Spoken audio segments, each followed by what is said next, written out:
ओम नमो भगवते वासुदेवाय। ओम नमो भगवते वासुदेवाय। ओम नमो भगवते वासुदेवाय। नारायणं नमस्कृत्यं नरं चैव नरोत्तमं देवीं सरस्वतीं व्यासं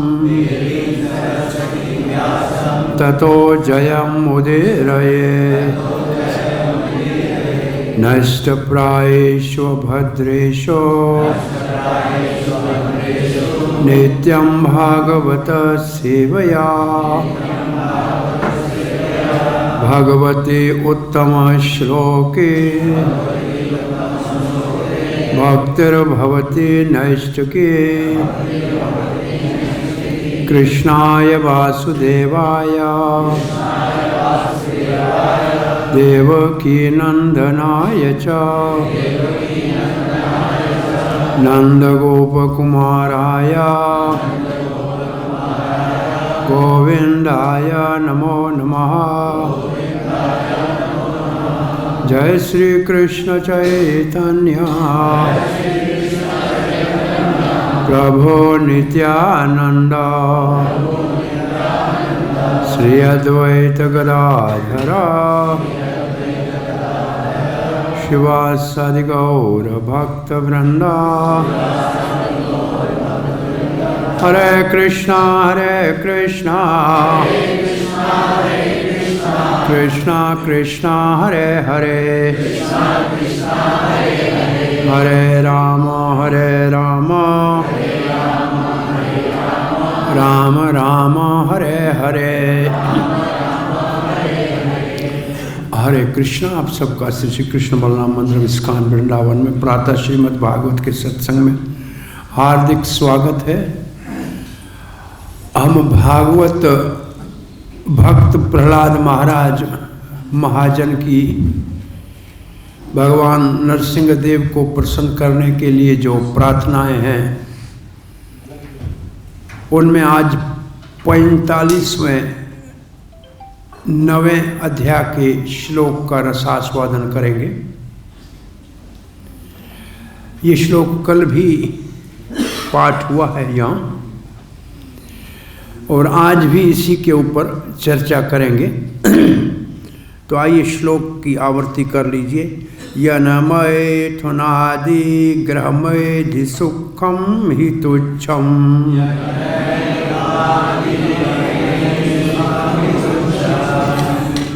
कंडो येने करयोर इव दुःख दुःखम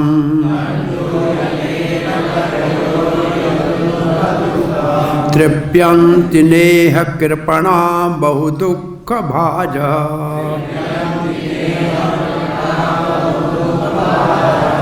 कंडोवत् मनस्जं विषयेत धीरा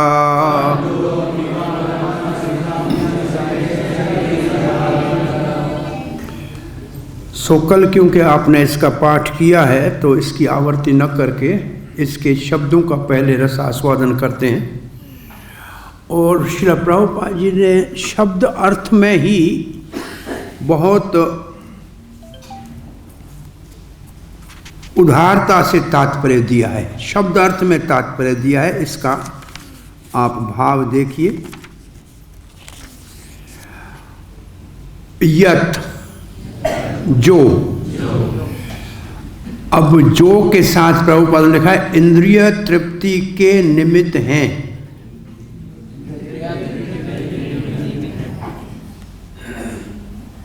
और फिर लिखा है मैथुन आदि काम चर्चा काम साहित्य का पठन या विषयी जीवन का भोग घर में या बाहर यथा क्लब में। अब देखो ये शब्द में नहीं है, लेकिन प्रभुपाद जी ने जो समाज में हो रहा है उसको इस शब्द से प्रकाशित करके समझाया है। अब शब्द है गृह मेधि सुखम, परिवार, समाज, मैत्री इत्यादि ये से अनुरक्त रहने के आधार पर सभी प्रकार का भौतिक सुख। देखो इसमें प्रभुपाद ने गृह मेधि को ऐसे नहीं लिखा है कि केवल शादीशुदा, लेकिन इतनी बड़ी परिभाषा लिखी है। गृह मेधि कौन है? परिवार, समाज, मैत्री इत्यादि से अनुरक्त रहने के आधार पर सभी प्रकार का भौतिक सुख। प्रभुपाद ने बहुत ध्यानपूर्वक समाज के अंदर जो दोष हैं उनको शब्द अर्थ में समझाने का प्रयास किया है। और फिर लिखते हैं ही निस्संदेह तुच्छम, तुच्छ निगण्य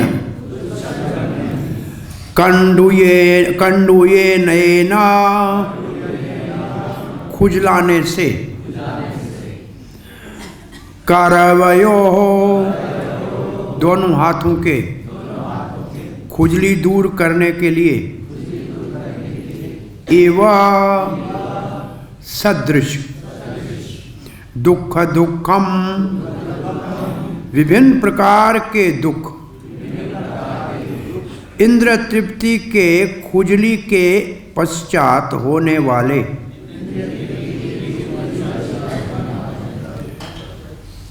तृपयन्ति तुष्ट हो जाते हैं, न कभी नहीं, इहा भौतिक इंद्रिय तृप्ति में, कृपणाः मूर्ख व्यक्ति, बहुदुख भाजः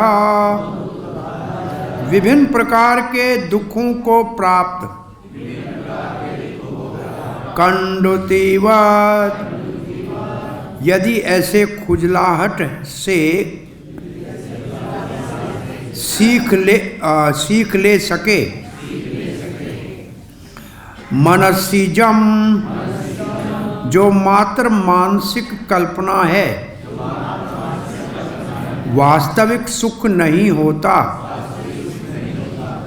विषहेता तथा ऐसे खुजलाहट सहन करता है, धीरः अत्यंत पूर्ण तथा धीर व्यक्ति बन सकता है।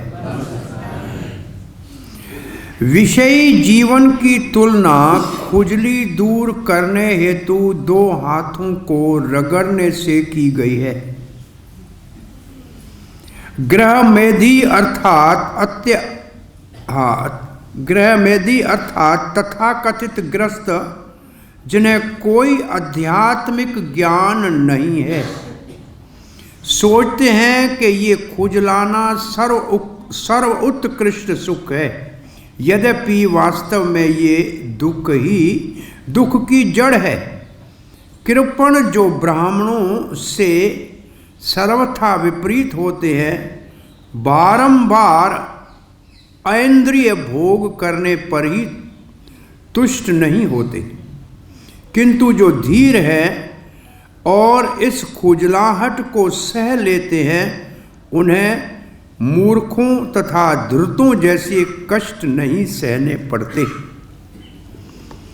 तात्पर्य भी कल आपने पढ़ा है पूरा। तो इस श्लोक में कुछ श्लोक के अंदर एक शब्द, तो अंतिम शब्द को ध्यान से पढ़ो, क्या लिखा है? विषहेत धीरा। कहीं और ये शब्द पढ़ा है आपने शास्त्र में? शिक्षा अष्टम का पहला श्लोक है, विषहेत धीरा। शिक्षा अष्टक का पहला श्लोक है, जो इनको सह सकता है। उपदेशामृत में, उपदेशामृत का पहला श्लोक है, वो जिसमें वेग है, वेग जो 6 वेग हैं उसको जो सह सहता है। उन 6 वेगों में एक वेग ये भी है, इन उपस्थ इंद्रिय वेग। ये जो उपस्थ इंद्रिय वेग है, अब वेग शब्द इसको कहा है, स्वाभाविक है, परंतु वेग जो है वो खराब है। ये 2 बातें हो गई। तो विषहेत धीरा से ये कहा गया है, जो धीरा शब्द और बहुत जगह पे आया है। भगवत गीता में धीरा कहाँ आया है?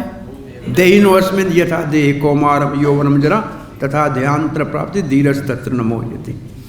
इसका अर्थ है जो शरीर के स्तर पे नहीं है वो धीरा है। इसका अर्थ क्या हुआ? जो शरीर के स्तर पे नहीं है, जो आत्मा के स्तर पे है, वो धीरा है। और हमने ईशो उपनिषद में धीर शब्द को लिखा है कि धीरों से जो शिक्षा ग्रहण करता है वो संसार में फंसता नहीं है। वहाँ धीर की परिभाषा है परंपरागत जो दीक्षित है और शिक्षित है वो धीर है। तो पहले तो ये विषहेत धीर शब्द बहुत महत्वपूर्ण है, और इसको यहाँ इसके विपरीत शब्द दिया है कृपण। तो धीर का दूसरा अर्थ ब्राह्मण भी हो जाएगा, क्योंकि कृपण के विपरीत शब्द ब्राह्मण है। तो ब्राह्मण हम किसको कहते हैं? जो दीक्षित है और जो वेद शास्त्र का पठन पाठन करता है, गुरु के निर्देश में रहता है। तो कृपण की क्या परिभाषा है? वैसे कृपण को यहां प्रभुपाद ने शब्द अर्थ में क्या लिखा है? मूर्ख। वैसे कृपण को क्या कहते हैं? सामान्य कृपण का क्या अर्थ है? कंजूस। और उसका आध्यात्मिक अर्थ क्या है? गार्गी ने इसका आध्यात्मिक अर्थ भगवत गीता में क्या लिखा है?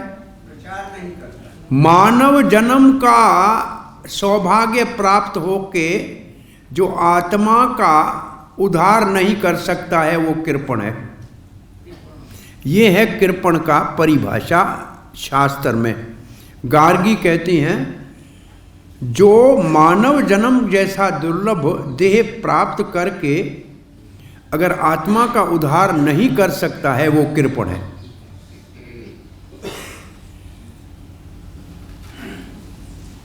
अब ये 2 शब्द हो गए, विषहेत धीरा हो गया, कृपण हो गया। अब इस श्लोक में शब्द समझना है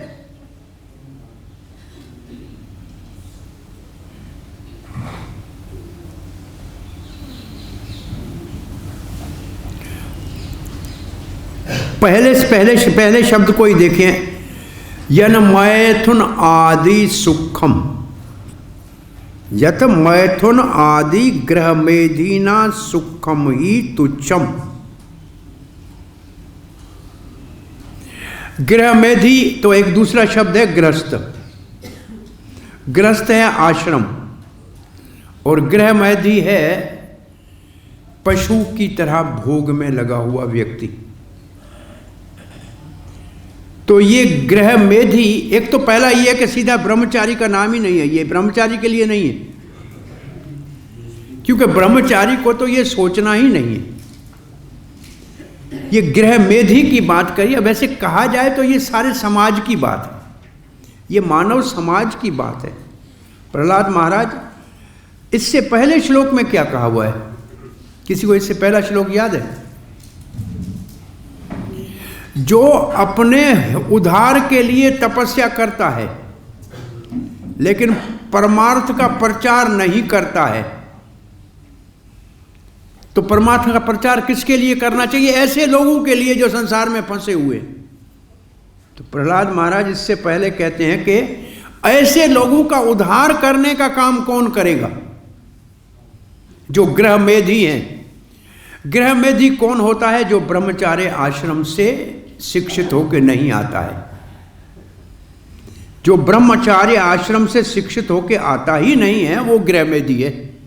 अब बताइए कि दुनिया के अंदर प्रभुपाद जी एक भगवत गीता में लिखते हैं कि ब्रह्मचारी नाम ही आजकल के शिक्षा पद्धति से बाहर है। कहीं स्कूल कॉलेज में ये नाम नहीं है कहीं नाम ब्रह्मचारी शब्द कहीं सुना है? तो फिर कहां से आपको गृहस्थ आश्रम मिलेगा? तो गृहस्थ को आश्रम कहा और गृहमेधी की निंदा क्यों की जा रही है?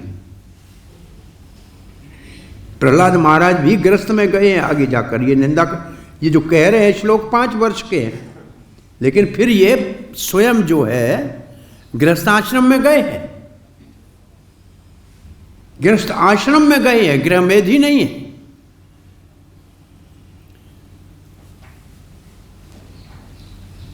गृहमेधी विषहेत धीरा है, विषय है गृहमेधी नहीं, गृहस्थ विषहेत धीरा है। उसको मालूम है कि मुझे वानप्रस्थ में जाना है, मुझे संन्यास भी लेना है, क्योंकि ये प्रणाली है।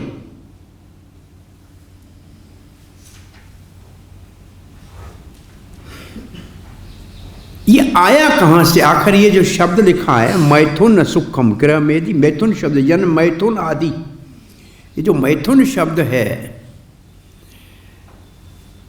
ये शब्द आया कहां से? कोई कहे तो भाई जन्मादि से जत है, ये भगवान में नहीं होता तो हमें हमारे अंदर कहां से आता? बहुत बड़ा एक प्रश्न उठता है। ये भगवान में होगा तब हम में आया है ना, नहीं तो कहां से आएगा? क्या विचार है आपका? जन्मादि से यतः, जो कुछ आपको दिख रहा है वो तो भगवान में है। और इसलिए आपको बहुत से लोग ऐसे दिखेंगे जो कहेंगे अरे भाई आप कृष्ण के भक्त हो, कृष्ण तो रासलीला करता है, 16,108 रानियों से शादी करता है, कहते हैं ना लोग ऐसे। प्रभुपाद से ऐसे किसी ने पूछा था, शिष्य ने, प्रभुपाद ने कहा कृष्ण पुरुष है और पुरुष भोगता है और इतना भोग करने का सामर्थ्य है, इसलिए तो भगवान है। और फिर कहा भोग करने की इच्छा से, प्रभुपाद ने फिर कहा तुम कहां से आए? आसमान से टपके हो, पेड़ से गिरे हो? अरे भाई तू भी किसी माता पिता के मैथुन से पैदा हुए हो कि नहीं? प्रभुपाद ने ये कहा। समझ में आ रहा है? तुम कहां से आए? लेकिन क्या तुम ये पब्लिक में जाके कहते हो कि मेरे माता पिता के भोग से मैं पैदा हूं, उसका आदर करते हो कि नहीं करते हो? भाई ऐसी बात तो नहीं करते हैं ना हम दुनिया में। तो फिर तुम अपने माता पिता का इतना आदर करते हो, जगत के माता पिता कृष्ण का इतना आदर नहीं कर सकते हो क्या? हाँ, उसके लिए ऐसी बात कहने की मूर्खता क्यों करते हो? ये भाई उधर नहीं है तो यहां कहां से आया? आया कहां से ये? अगर उधर है तब आया ना, लेकिन उधर शुद्ध अवस्था में है, वहां प्रेम है और यहां काम हो गया, बस इतना ही अंतर है। वहां प्रेम है, यहां काम है, और दोनों में दिन रात का अंतर है, सोने और लोहे जितना अंतर है। तो पहले तो ये है कि ये अपने आप में प्रक्रिया जो है वो तो सृष्टि के लिए भगवान का सहयोग है, परंतु फिर उसके लिए एक शब्द आ गया कांडुनेयन, ये है खुजली। अब खुजाओगे तो न तृप्यंती। लेकिन इससे पहले भी अभी उसी यन मैथुन आदि आदि की प्रभुपाद ने परिभाषा क्या लिखा है? क्लब में जाना, घर में बाहर, ऐसे पुस्तक पढ़ना, ऐसे चित्र देखना, ये सब आदि में आ गया। 8 प्रकार का मैथुन 8 प्रकार का लिखा हुआ है शास्त्रों में। संभोग की बात नहीं है, और बहुत से बातें इसमें आती है। सुनना केवल ये भी उसमें आता है, चर्चा करना भी उसमें आता है। प्रभुपाद ने उस दृष्टि से 7 8 लिखा है आदि करके, क्वेश्चन आदि। ग्रहमेदि सुखम ही तुच्छम, फिर तुच्छ सुख क्यों लिखा है? तो ये सुख के लिए नहीं है, ये भोग सुख के लिए नहीं है। जैसे खुजली सुख के लिए होती है क्या? हाँ, खुजली सुख के लिए नहीं तो नहीं होती है ना, कुछ सहने के लिए होती है। पीड़ा है, सहनी है, तो ये एक खुजली है और इससे कोई तृप्त नहीं होता। ये कभी किसी को तृप्त नहीं करती है। आपने देखा है खुजली कभी किसी को थोड़ी हुई है? खुजाओगे अच्छा लगेगा, और खुजाओगे अच्छा लगेगा, और खुजाओगे अच्छा लगेगा, और चौथी बार खुजाओगे तो खून निकल के आएगा, और फिर दर्द होगा, और फिर वो पीड़ा होगी।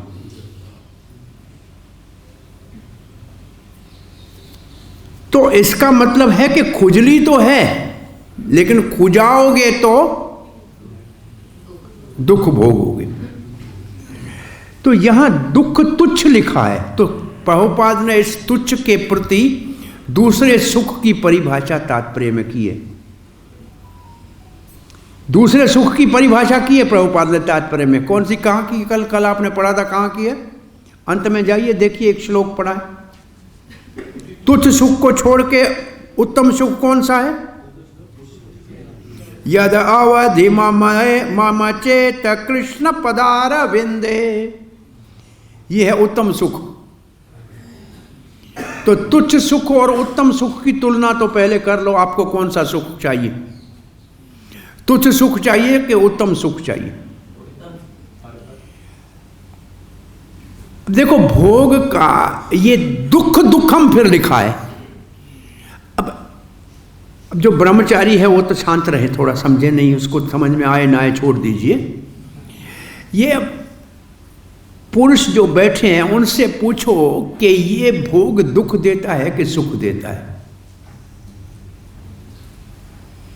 मां को बच्चे को जन्म देना है, कितना दुख आता है, कभी उसकी पीड़ा का तुलना किए? तो दुख है कि नहीं है? और फिर उनके पालन पोषण के लिए गधा मजूरी करनी पड़ती है, वो कितना दुख है, उसका कभी अनुभव किया है? एक दुख के बाद दूसरा दुख है, ये सच है कि झूठ है? इसका मतलब कि इसमें सुख नहीं है, तुच्छ सुख है। इस सुख के गर्भ में दुख जन्म लेता है। ये फिर भगवत गीता का प्रसिद्ध श्लोक कौन सा है?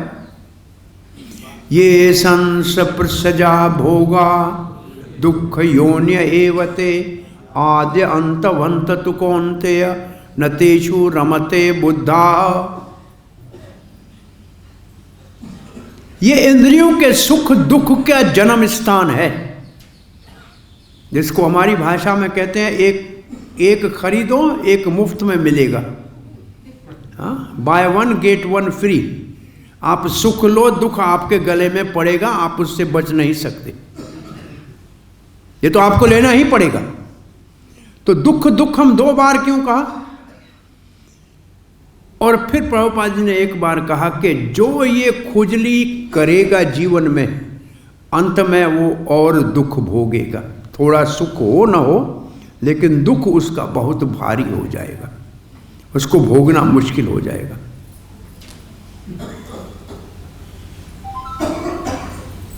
और फिर प्रभुपाद ने कहा ये आपने खुजली को खुजाना छोड़ा है। एक भक्त प्रभुपाद जी को चमर ऐसे पंखा झुला रहा था, मोर पंख या चमर। प्रभुपाद जी राधा माधव गा के फिर उसको देखा, फिर गाया, फिर उसको देखा, तो उसने समझा मैं गलत कर रहा हूँ, पता नहीं प्रभुपाद जी मुझे क्या देख रहे हैं। राधा माधव के बाद प्रभुपाद जी ने कहा तुम्हें एक बार खुजली हुई तुमने की, दोबारा खुजली हुई तुमने की, 3 बार तुमने खुजली की, 4 बार तुमने खुजली की, फिर क्या खुजली से सुख मिला इसलिए छोड़ा? नहीं, तुम खुजली से दुखी हो गया इसलिए तुमने छोड़ा। तो छोड़ेगा कब? यहां लिखा न तृप्यंती। ये खुजली कभी किसी को तृप्त नहीं कर सकती है, केवल दुख को बढ़ाएगी।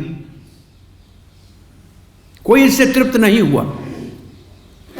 ये प्रहलाद महाराज एक बहुत बड़ी वैज्ञानिक बात कह रहे हैं। बहुत बड़ी वैज्ञानिक बात कह रहे हैं। ये समाज को मानवता के मार्ग के ऊपर चलाने के लिए बात कर रहे हैं, जो पशु के स्तर पे हो गया है।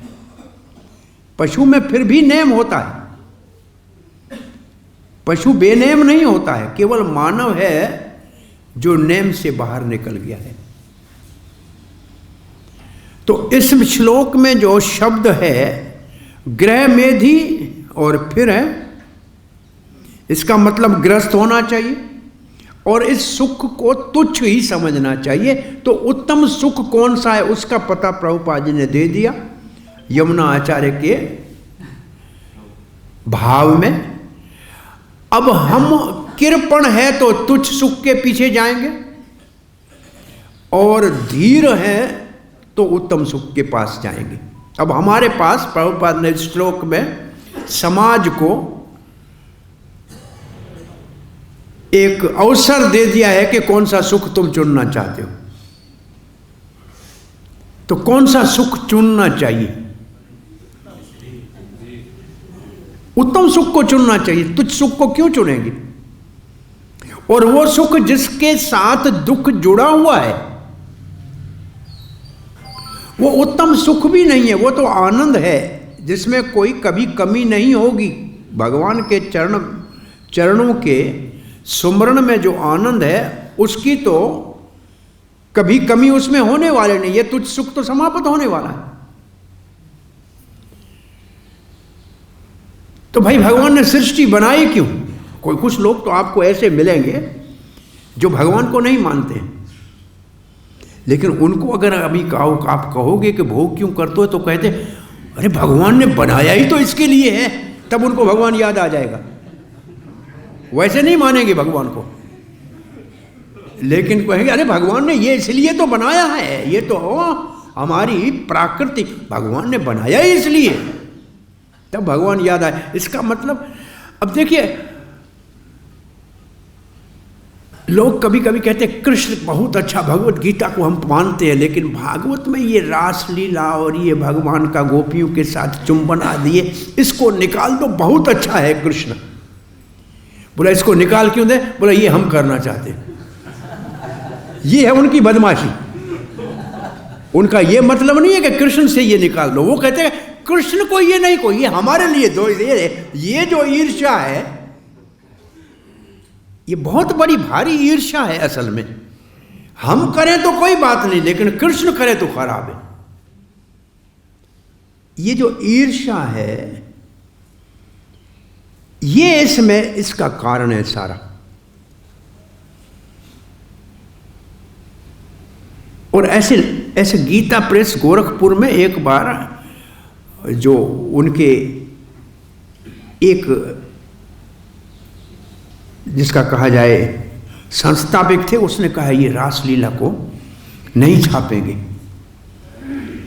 और दूसरे उनके सहयोगी थे, नहीं बोला इसकी महत्व को आप नहीं जानते हो, ये छापना ही पड़ेगा। उन्होंने बहुत बड़ा लेख लिखा था उसके ऊपर, हनुमान प्रसाद पोदार ने लिखा था छापना चाहिए, और गोयनका जी ने कहा नहीं इसको नहीं छापेंगे, समाज समझ नहीं पाएगा। लेकिन हनुमान प्रसाद ने लिखा था ये तो बहुत जरूरी है। और प्रभुपाद जी ने तो एक तात्पर्य में लिखा है, ये सृष्टि भगवान ने की है बद्ध प्रलय के समय में सोए हुए जीवों को भगवान के साथ रास लीला करने के लिए। ये भागवत के 3 स्कंद के 5वें अध्याय में प्रभुपाद का एक तात्पर्य है कि भगवान ने सृष्टि क्यों की है। ये भगवान की करुणा है, कृपा है कि बद्ध जीव जो प्रलय काल में सुषुप्ति में सोए हुए थे उनको जगा के एक और मौका दिया, अवसर दिया कि भगवान के साथ रस पान करके रास करें। इसका मतलब हम सबको भगवान से प्रेम करने का अधिकार है, क्योंकि भगवान ने प्रेम हमारे अंदर भर के भेजा है। वो प्रेम अगर हम गृह मेधी बन के संसार के अंदर बांटेंगे तो कृपण हो जाएंगे, और वो प्रेम कृष्ण को देंगे तो धीर हो जाएंगे। अब आपके पास प्रेम है, किसने दिया? भगवान ने दिया है। तो जिसने प्रेम दिया है उसी को दो ना, उसी को कहीं और बांटते हो, पहले तो चोर हो, पराया माल दूसरे को दे रहे हो, है कि नहीं है? और झूठा नाम प्रेम का उसको देते हो, प्रेम है ही नहीं वो।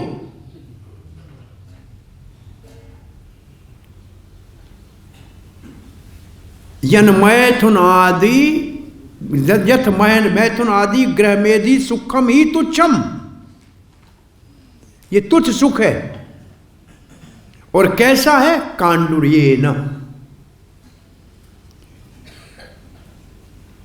इसकी क्या जरूरत क्या है? एक ऐसा ये हमारा जैसे हाल है, ऐसा एक बहुत बड़ा हाल था जिसमें इसमें तो एक दरवाज़ा है,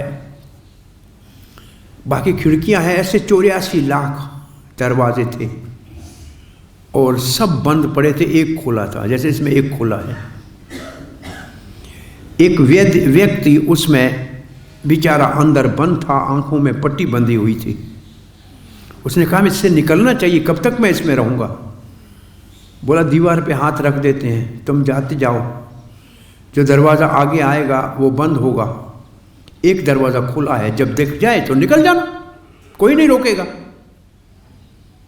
वो जा रहा था, एक दरवाज़ा बंद आया, आगे चला, दूसरा बंद आया, आगे चला, तीसरा बंद आया, आगे चला। जो खुला दरवाज़ा आने वाला था उस समय खुजली हो गई। उस समय खुजली हुई तो जो हाथ दीवार पे था वो हटाया। यहाँ है करे, यहाँ है कर, कर का मतलब हाथ कहते हैं, कर हाथ को कहते हैं, करबद्ध प्रार्थना कहते हैं ना, कर हाथ को कहते हैं। वो हाथ दीवार से उठाया और खुजली करने लगा। जब खुजली करने लगा तो पांव तो चल गया, पांव चल गया, दोबारा हाथ रखा तो दरवाजा बंद आ गया, क्योंकि खुला तो निकल गया। क्यों निकल गया? बोला खुजली करने लग गया, हाथ वहां से हटा लिया। तो ये जो श्लोक है इसमें प्रहलाद महाराज कहते हैं ये मानव जन्म खुजली के लिए नहीं है। कबूतर के जन्म में करते रहना कुत्ता बिल्ली वाला काम, कोई मना नहीं करेगा, और बहुत से जूनियां मिलेंगी, लेकिन ये इस काम के लिए नहीं है। ये खाली दरवाजे से बाहर निकलने के लिए, इसलिए उस वक्त खुजली नहीं करना। इसको क्या करना?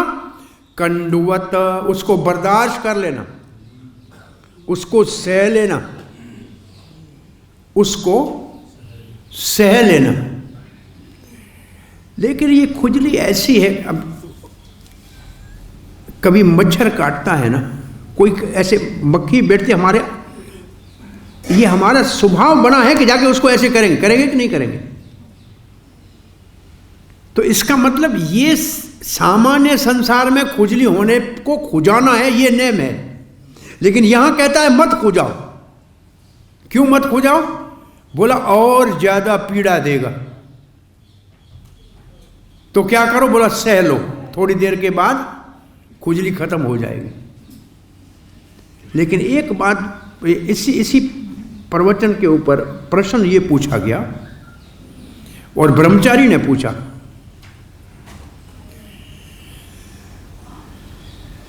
कि हम जब हम तो बड़ा प्रयास करते हैं, साधन करते हैं, कहते हैं कि ये खुजली खत्म हो जाती है, ये खुजली खत्म तो होती नहीं है। कैसे न कैसे अंदर में इसका विचार आता रहता है। ये प्रभुपाद जी से किसी ने पूछा था कि ये काम की वासना कब खत्म होगी? प्रभुपाद ने कहा जब मरेंगे तब। इसका मतलब कि इस खुजली को सहना है जब तक जिएंगे तब तक। ऐसा नहीं है कि 10-12 साल हरे कृष्ण जपेंगे तो खुजली चली जाएगी, नहीं जाएगी, वो अंदर उठती रहेगी। क्या करना चाहिए? अच्छे माहौल में रहना चाहिए, अच्छे संग में रहना चाहिए, कि हमारा खुजली का मन हो तो हमारा साथी हाथ पकड़ दे कि भाई नहीं करने का, रुक जा। अच्छे संग में रहना चाहिए। ये भगवत गीता का प्रसिद्ध श्लोक है, कौन सा? शक्नोति यह सोढ़ुम प्राक शरीर विमोक्षणात् काम क्रोध उद्भवं वेगम सयुक्त स सुखी नरः, पढ़ा है कभी? ये 2 श्लोक 5वें अध्याय के हैं। और किसी नई जगह पे हम सत्संग करने जाते हैं तो कभी कोई कहते हैं क्या विषय, तो हम कहते हैं दुख का कारण सुख का साधन। एक श्लोक है दुख का कारण, दूसरा है सुख का साधन। इन 2 श्लोकों के ऊपर ये चर्चा होती है। तो सुख के साधन का श्लोक क्या है? शक्नोति। शक्नोति का मतलब बर्दाश्त कर सकते हो, सह सकते हो। सोढ़ुम का मतलब सहना। अगर तुम में सहने का सामर्थ्य है, क्या? काम क्रोध उद्भवम वेगम, काम से और क्रोध से जो वेग आता है, ये सब वेगों में आता है, ये काम वेग है। फिर क्या लिखा है? कब तक? प्राक शरीर विमोक्षणात्, जब तक ये शरीर समाप्त नहीं होता है तब तक सहना पड़ेगा, आजीवन सहना पड़ेगा। प्रभुपाद जी ने उसको क्या उदाहरण दिया था? बीरबल और अकबर का। अकबर को कहा कि जब तक, बोला कैसे आदमी, तो बुढ़ापे में काम तो खत्म होना चाहिए ना। बोला नहीं होता। बोला प्रमाण दो। बोला शहंशाह अपनी नौजवान लड़की के साथ अस्पताल चलो। अस्पताल में गए, 80 साल का मरने वाला था, कैंसर थी कि मरेगा। और जाके कहा कि ये आपसे मिलने आए हैं शहंशाह, ये तो राजा आए हैं, ये मंत्री आए हैं। वो दोनों को नहीं देख के वो लड़की को देख रहा था। जो बीरबल ने कहा देखो महाराज किसको देख रहा है? बोला ये क्या है? बोला ये देखो, मरते भी इसके मन से ये भोग की वासना नहीं गई, अंत समय भी ये जाने वाली नहीं है। इसका मतलब है कि ये खुजली रहेगी, इसको सहन करना सीखना। और सहन करना सीखने के लिए एक ही साधन है, आपको अच्छा संग चाहिए।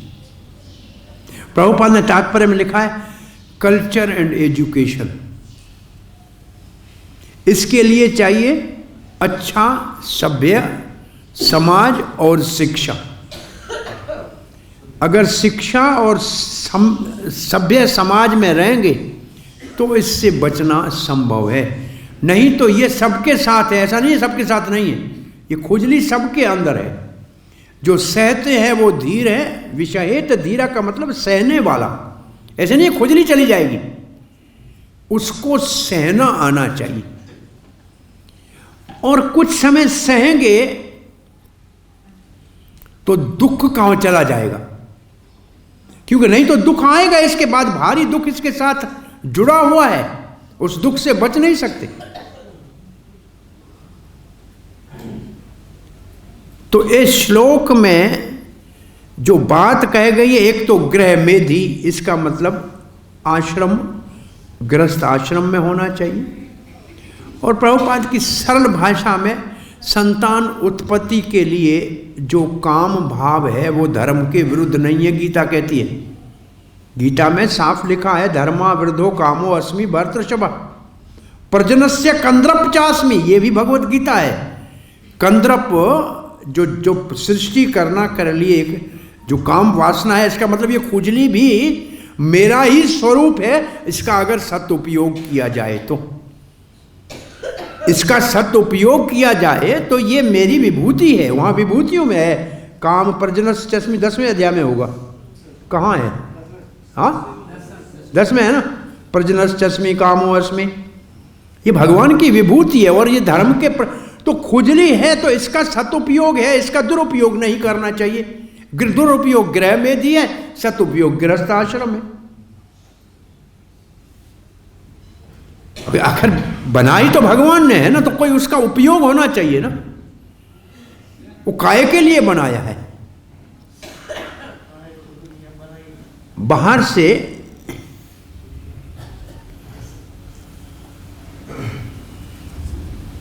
कोई गिफ्ट का बॉक्स किसी के लिए आया, तो घर में पहुंचा तो उसने कहा मैंने मंगाया था, ये मेरा फोन होगा। दूसरे ने कहा नहीं नहीं मैंने मंगाया था, ये मेरे पढ़ने का किंडल होगा। तीसरे ने कहा नहीं मैंने मंगाया था, ये होगा। तो उसने कहा पहले खोल के पढ़ो तो सही अंदर है क्या और किस काम के लिए है। जब खोल के पढ़ा तो उसमें कोई और ही चीज़ थी और कुछ और ही उसके लिए लिखा था, मानो ये समझ लो।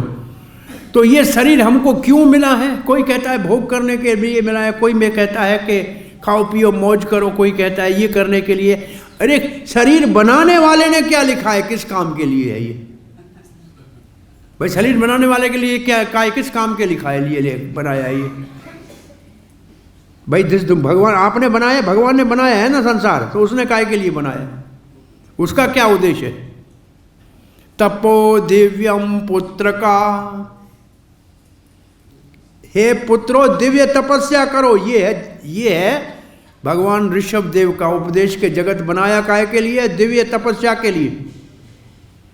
दिव्य तपस्या के लिए बनाया है, सुख भोग के लिए नहीं लगाई। ये श्लोक में और क्या शब्द है? तपो दिव्यम पुत्र का, ये न सुखम। इसका पहला श्लोक क्या है? पहला क्या है इसका? ये 5 का एक ही होगा ना। नायम देभाज निर्लोके कष्टान कामान विड़भुजान। अब ये श्लोक को पढ़ के समझना चाहिए कि मानव जन्म क्यों मिला है। भाई कुत्ते बिल्ली सुअर की तरह भोग के लिए नहीं मिला है, जो आओ खाओ और जैसे चाहो वैसे करो, इसके लिए नहीं मिला है। बोला काय के लिए मिला है? तपो दिव्यम पुत्र का, बेटा दिव्य तपस्या करो। तो हम इसको कहते हैं तपस्या तो सभी कर रहे हैं, लेकिन दिव्य कोई नहीं कर रहा है। भाई तपस्या कितनी बड़ी करते हैं जब बंबई के लोग लोकल ट्रेन में हिरणाकश की तरह लुटके हुए जाते हैं। तपस्या नहीं है? 2 घंटे ऐसे खड़ा होना तपस्या है कि नहीं है? तपस्या तो वो भी कर रहे हैं, पर दिव्य तपस्या नहीं है। दिव्य तपस्या का मतलब आत्मा के उद्धार, कृष्ण की प्रसन्नता के लिए भगवत भक्ति के मार्ग के ऊपर तपस्या करना। जैसे आप भागवत सुन रहे हैं घंटा रोज बैठ के, रोज भगवान के नाम का जप कर रहे हैं, ये दिव्य तपस्या है। एकादशी का व्रत है, ये दिव्य तपस्या। तो दिव्य तपस्या करना चाहिए। तो ये खुजली होगी तो सही, खुजली नहीं जाएगी, लेकिन आपको सहने की शक्ति आ जाएगी, सहने की शक्ति आ जाएगी। अब अच्छा साथ होगा तो आपको ये खुजली सताएगी नहीं। तो इसके लिए जैसे कभी नया बोते हैं कोई पौधा, तो चारों ओर से कांटों की बाड़ लगाते हैं कि इसको कोई उखाड़ न जाए, पशु आके इसको।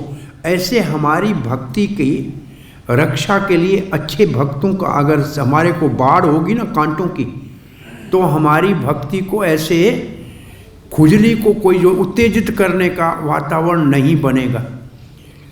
और ये खुजली सबके अंदर है। इसके लिए एक उदाहरण देके आपके लिए 2-5 मिनट रखते हैं प्रश्न के लिए।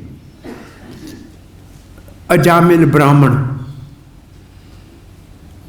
शादीशुदा, सुंदर पत्नी घर में, सालंगराम नारायण शिला घर में, उसकी पूजा रोज करता है, अभिषेक रोज करता है, और लकड़ी और फूल लेने गया।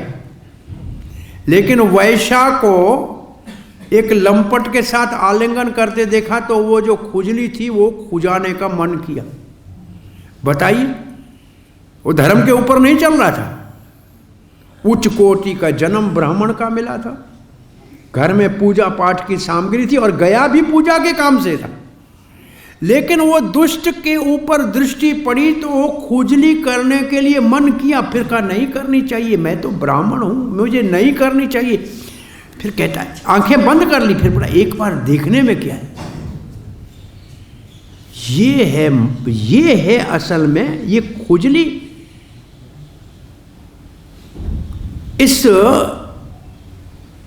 इसको बढ़ाने में हमारे को एक शब्द और इसमें आया है, उसके ऊपर मैं चर्चा नहीं कर पाया।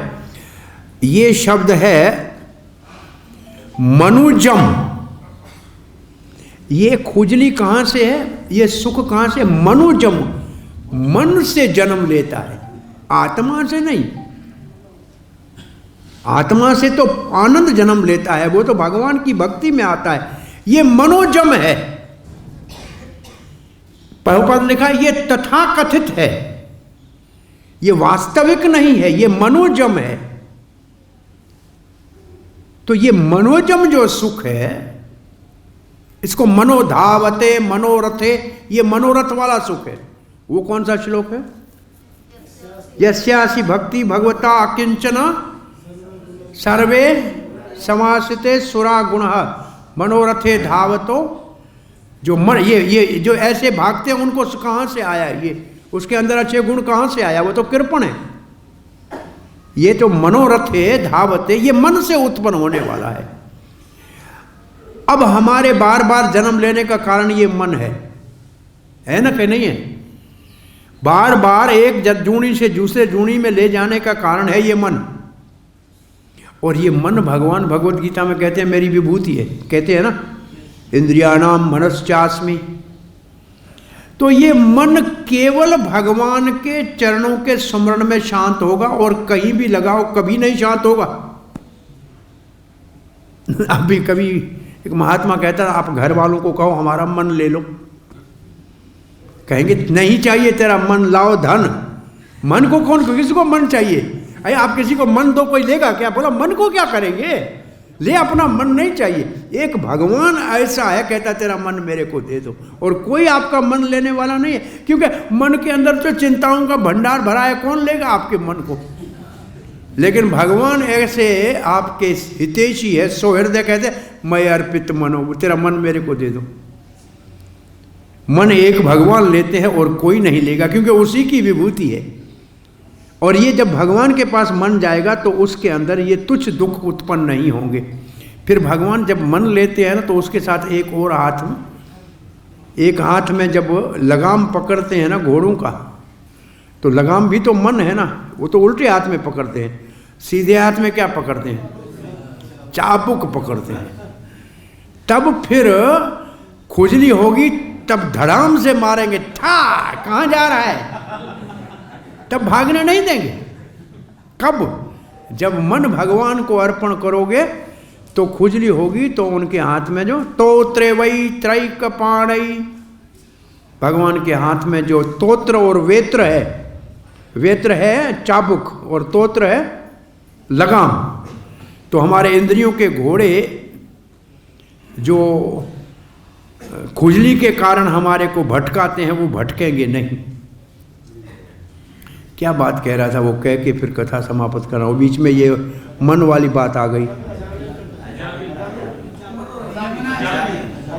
हाँ, अजामिल, अरे देखने में क्या है, एक बार देख लेता हूँ बस। ये काम आंख के द्वारा अंदर जाता है, प्राय आंख के द्वारा।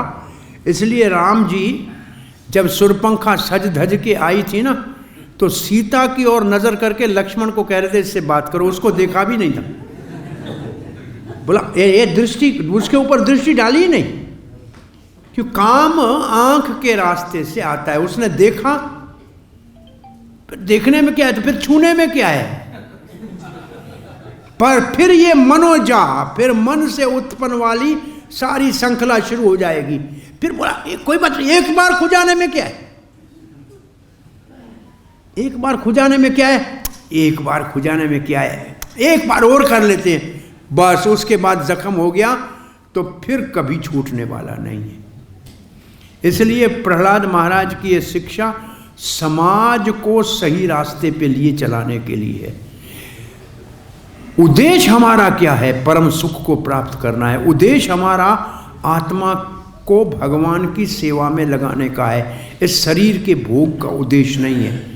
ये शरीर है जब तक ये खुजली रहेगी, लेकिन ये शरीर छोड़ना पड़ेगा। उससे पहले इस खुजली को छोड़ दें तो भगवान की प्राप्ति संभव है। हरे कृष्ण।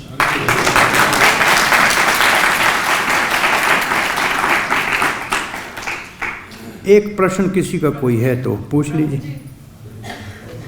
आपके प्रवचन मैंने बहुत बार सुना, लेकिन आज का तो ऐसा लग रहा है जैसे रिकॉर्ड तोड़ प्रवचन। क्या बोला माता जी ने?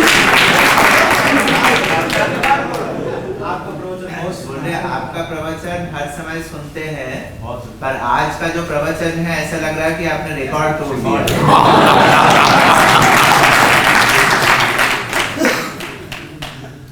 हरे कृष्ण, बहुत धन्यवाद। श्री प्रभुपाद की जय।